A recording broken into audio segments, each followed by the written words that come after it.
या देशामध्ये जवळजवळ 70% हा बळीराजा आहे, शेतकरी आहे. आणि शेतकऱ्याचा जो 7-12 आहे याचे जनक सुद्धा पुण्यश्लोक राजमाता अहिल्यादेवी. समोर बसलेले तरुण आहेत, मागे उभारलेले तरुण आहेत, त्यांनी 3-4 तास पावसामध्ये आपल्या राजमाता अहिल्यादेवीची जयंती आणि जयंतीची मिरवणूक मोठ्या उत्साहात साजरी केली. आपण सर्व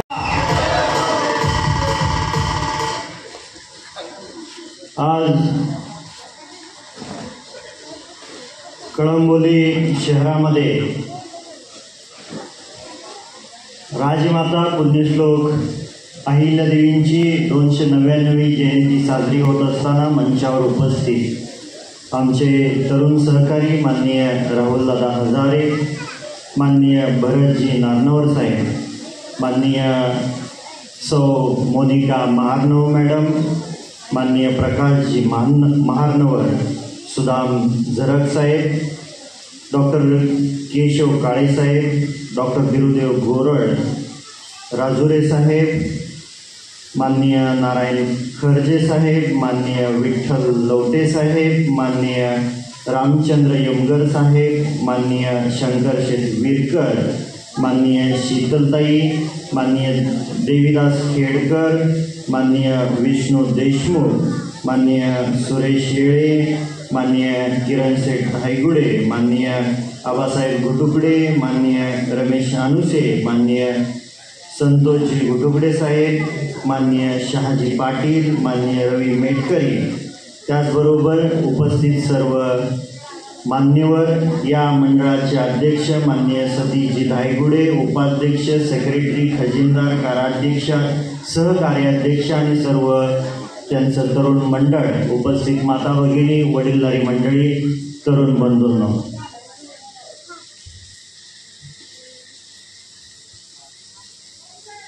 मागच्या काही दिवसापासून रायगड, मुंबई आणि नवी मुंबई शहरामधील विविध ठिकाणी अहिल्यादेवींची जयंती मोठ्या उत्साहात साजरी होते.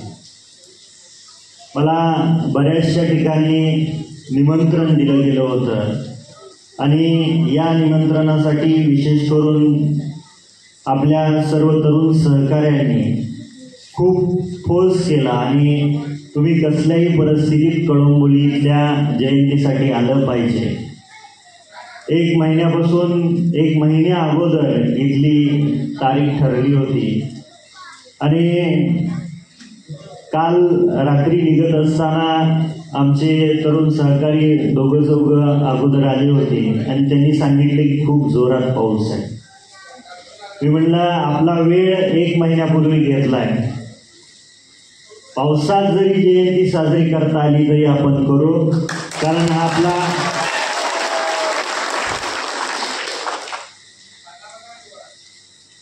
या देशामध्ये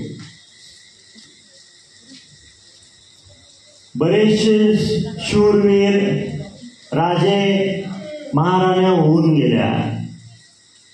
त्यामध्ये सलग 28-29 वर्ष विधवा असताना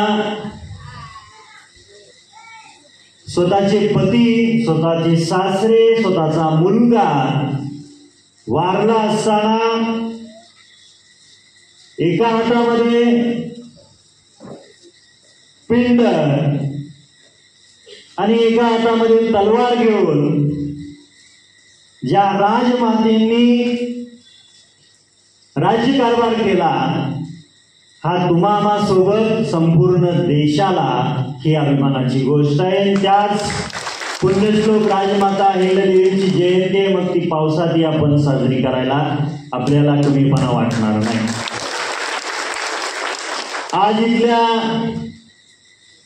पुण्यश्लोक राजमाता अहिल्यादेवी सामाजिक विकास संस्थेनं हे 12वं वर्ष आहे आणि ही जयंती साजरी होत असताना या ठिकाणी जे काही समोर बसलेले तरुण आहेत, मागे उभारलेले तरुण आहेत, त्यांनी 3-4 तास पावसामध्ये आपल्या राजमाता अहिल्यादेवींची जयंती आणि जयंतीची मिरवणूक मोठ्या उत्साहात साजरी केली. आपण सर्वांनी त्यांच्यासाठी एकदा टाळ्या वाजवायला पाहिजे.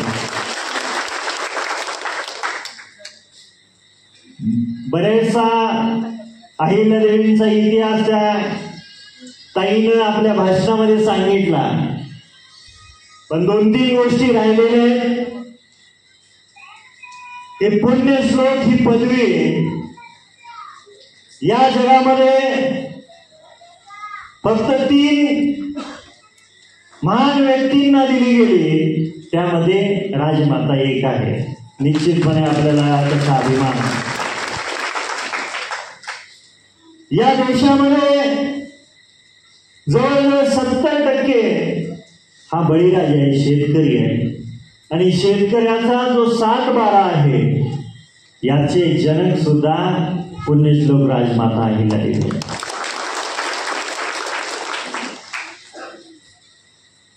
अहिल्यादेवींनी फक्त महिलांसाठी नाही तरी पुरुषांसाठी सुद्धा एक आदर्श घालून दिलेला आहे. स्वर्गीय आबासाहेबांनी 60-70 वर्ष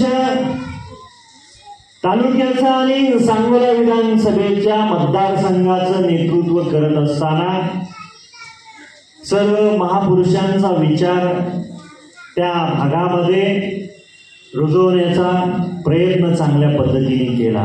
पण ज्या पद्धतीनं अहिल्यादेवींनी महिलांची फळी उभा केली, त्याच पद्धतीने स्वर्गीय आबासाहेबांनी महाराष्ट्रामध्ये महिला सूतगिरणी उभा करण्याचा एक आदर्श या महाराष्ट्राला घालून दिला. आज या जयंतीच्या निमित्ताने घरी जात असताना आपण काय घेऊन गेलं पाहिजे? उत्सव हा साजरा केलाच पाहिजे, पण सोबत जात असताना प्रबोधित होऊन जाणं खूप गरजेचं आहे. या देशामध्ये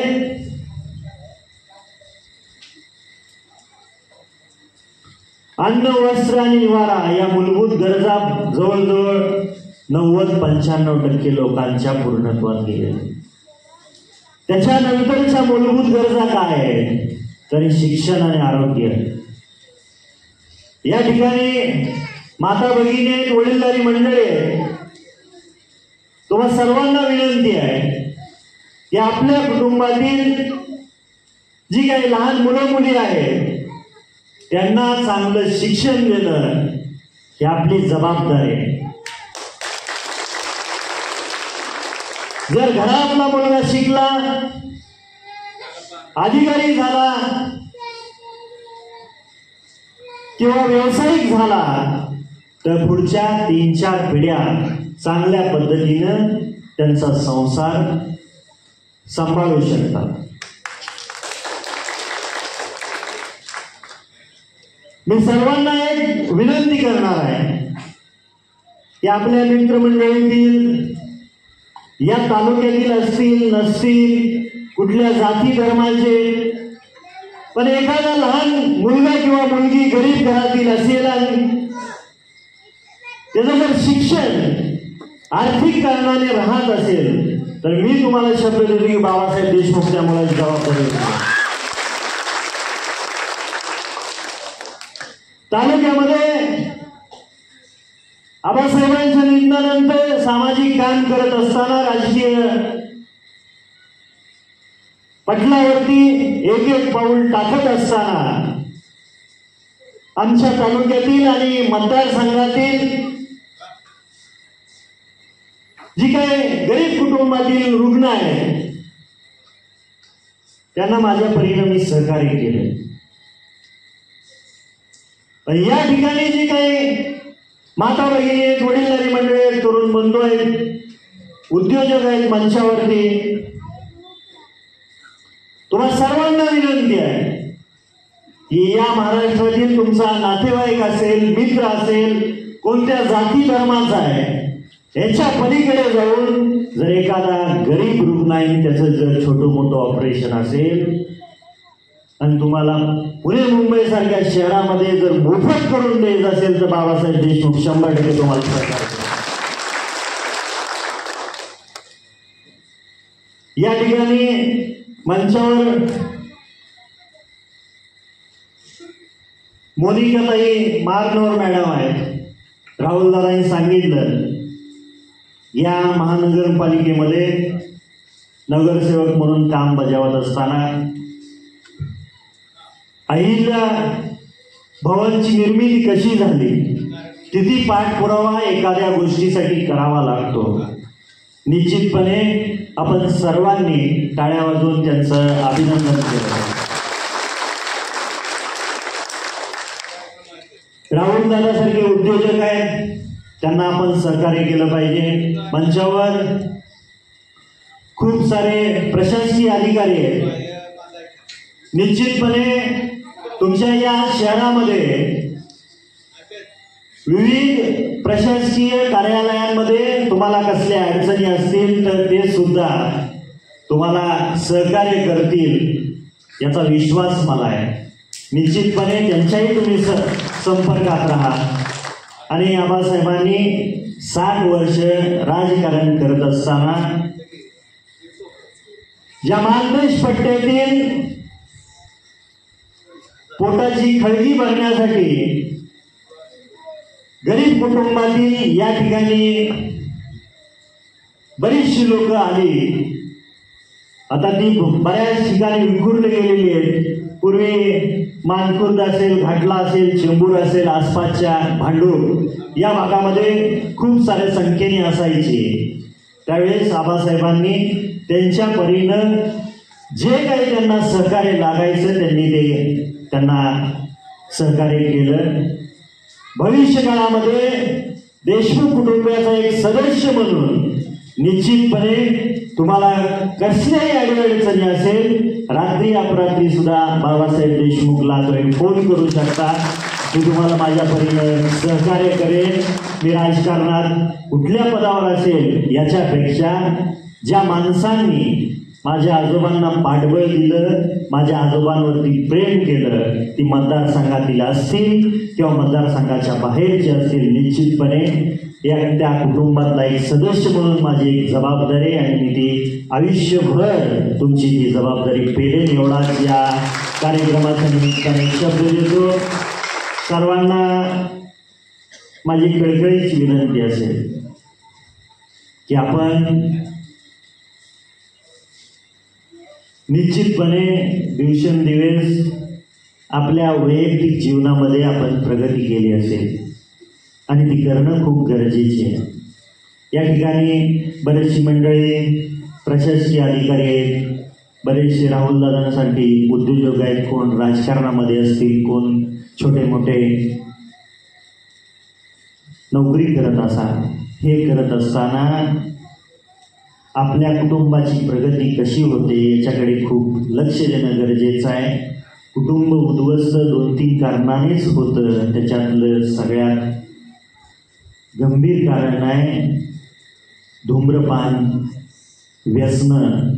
आणि ती व्यसनं निश्चितपणे पुढच्या 1 वर्षामध्ये आपण ती सर्व सोडून देऊन पुढच्या वर्षीची 300वी जयंती या महाराष्ट्रामध्ये आणि कळंबोलीमध्ये धूमधुमात साजरी करूया अशी आपण शपथ घेऊ. आणि जे कोणी व्यसन सोडणार नाही त्यांनी अहिल्यादेवींचा विचार आपण आत्मसात करतो की नाही त्याचा विचार करणं खूप गरजेचं आहे. कारण महापुरुषांच्या, महामानवांच्या जयंत्या साजऱ्या करत असताना उत्साहात साजऱ्या करणं खूप गरजेचं आहे. पण त्यासोबत आपल्या कुटुंबाची, स्वतःची प्रगती सुद्धा करणं गरजेचं आहे. आपल्यासारख्या वडीलधाऱ्या मंडळींनी जर व्यसनं केली तर पुढची पिढीवरती आपण कशा पद्धतीनं संस्कार करतोय, का त्या पिढीचं नुकसान करतोय याची गांभीर्याने दखल घेणं गरजेचं आहे. तर आपण सर्वजण हात वर करून शपथ घेऊ. सर्वजण की पुढच्या वर्षीची जयंती साजरी करत असताना या वर्षभरात आमच्या मनाला आणि शरीराला लागणारी सर्व व्यसन सोडून देऊन पुढच्या वर्षीची 300वी जयंती मोठ्या थाटामाटात या महाराष्ट्राला एक आदर्श घालून देणारी जयंती साजरी करूया.